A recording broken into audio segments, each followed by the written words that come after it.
Facebook has been struggling hard to combat hate speech on their platform.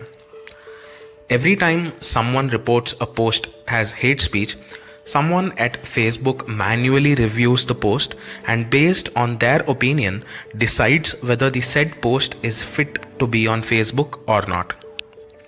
This decision of whether something is hate speech or not is taken based on Facebook's community standards.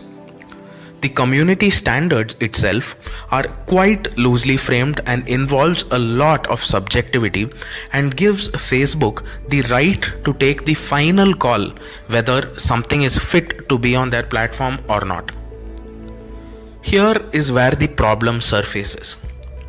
Since this decision is purely subjective, Facebook has often taken decisions which do not make much sense. For example, when a Facebook user reported a page for containing expletives against Hindu god Rama, they found it to be compliant with their community standards, whereas when users posted an image of a well-known activist Imam Tawhidi, Facebook felt it violated their community standards. One solution is to make Facebook accountable under a legal framework.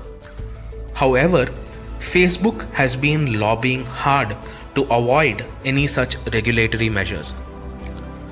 Mark Zuckerberg promised that they would set up an internal mechanism to address this issue. Facebook has now come up with an oversight board who, as per their official website, advise Facebook around freedom of expression online, what to take down, what to leave up, and why. The Oversight Board consists of 40 members from 29 countries. Right now, 20 members have been appointed and 20 more are yet to be appointed. Let us take a look at the few of the members who have been appointed and understand what Facebook really wants to do. The first member we look at is Helle Thorning-Schmidt. Helle was the Prime Minister of Denmark from 2011 to 2015. She represented a political party named the Social Democrats, which is a leftist political party. It is interesting how Facebook feels Helle, who was the face of the leftist movement in Denmark for several years, will guide them to ensure freedom of expression without being biased. Now we come to Nigat Dad.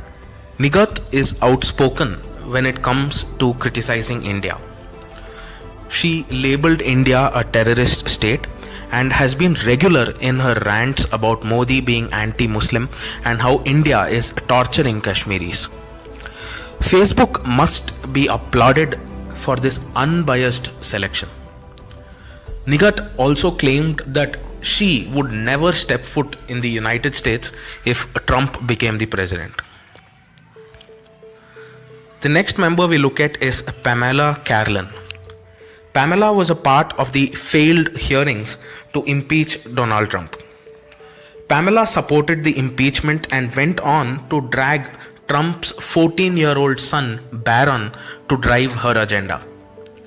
First Lady Melania Trump also criticized Pamela's statements, saying a minor child deserves privacy and should be kept out of politics.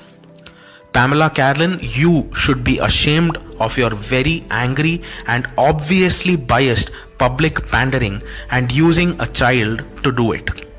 Again, it is very interesting how Facebook thinks a person who does not respect the privacy of a minor to drive her leftist point of view would help them become unbiased. Next, we look at John Samples. John is the vice president of the Cato Institute, who claim that they are a think tank dedicated to the principles of individual liberty, limited governance, free markets, and peace. Interestingly, Cato has published several articles and research works targeting India. In one article, Cato claims freedom of religion has been under attack the most in India, and that Modi government has significantly diminished the level of personal freedom. Those who are in touch with the ground reality know much better. Another article lifted by Cato from a dubious American website is titled India's Dark Path to Hindu Nationalism. And this stands as another example of Cato's one-sided bias. Next, we look at Maina Kiai. When India took steps to regulate foreign funding received by NGOs in India, certain sections of the left wing were pretty upset as their main source of funds to fuel tensions in India were cut off. Kiai was extremely vocal about this and raised his voice, slamming the government for this move. He also was vocal about his support for Greenpeace, an organization which, as per Intelligence Bureau reports, played an instrumental part in anti-development activities in India. Next, we look at Julie Owono. Julie is a lawyer and the executive director of a Paris-based digital rights organization. In February this year, Julie shared an article from The Guardian titled How Hindu Supremacists Are Tearing India Apart. The said article sports an image from an RSS event and claims that the Citizenship Amendment Bill, which was passed by both houses in the Indian Parliament, is unconstitutional. The one-sided article highlights how protesters were not allowed to express their point of view, completely ignoring the other side of the picture. The article, which claims Muslims were targeted, fails to highlight the fact that a large number of the victims in the unruly protests were Hindus themselves. Be it Nicolas Souzar, another member of the board who claims he loves an article comparing Trump to Hitler, or Jamal Green, who claims Trump aligns with criminals, a close look at the members of this oversight board gives a clear picture as to what Facebook's intentions really are. Most members who appear to be left-leaning are nevertheless extremely successful in their respective fields. But the fact remains that Facebook is establishing the oversight board to give them an opinion on what freedom of speech really represents. The board will inevitably have to depend on the personal opinion of each member to arrive at a conclusion as to what they think is appropriate. Facebook claims they spent over 2 years to plan and establish this board, scanning over thousands of applications.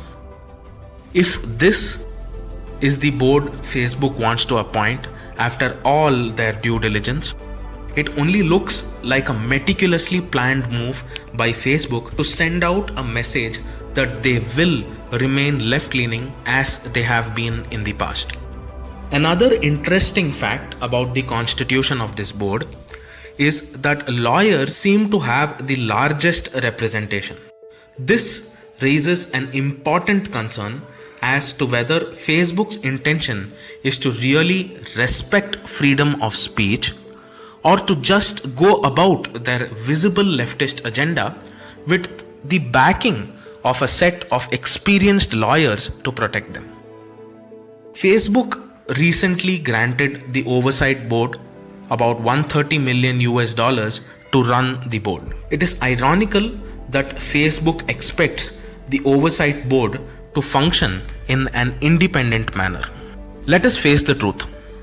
Humans have opinions. It is not possible for Facebook to ever set up an oversight board whose members do not have political leaning. What Facebook can do, however, is to ensure that people who represent opposing ideologies are present on the board in equal numbers so that freedom of speech is looked at in a broad perspective. But clearly, Facebook does not want to do so.